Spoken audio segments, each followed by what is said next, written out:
my name is Michelle Arshad and I'm finishing up my 4th year at Trent University within the teacher education stream, majoring in English.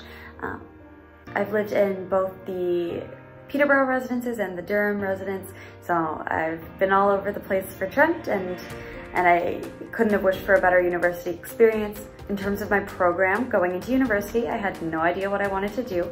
I applied for a bunch of different programs at different universities. All I knew is that I wanted to work with children, and Trent was known for their teacher education program.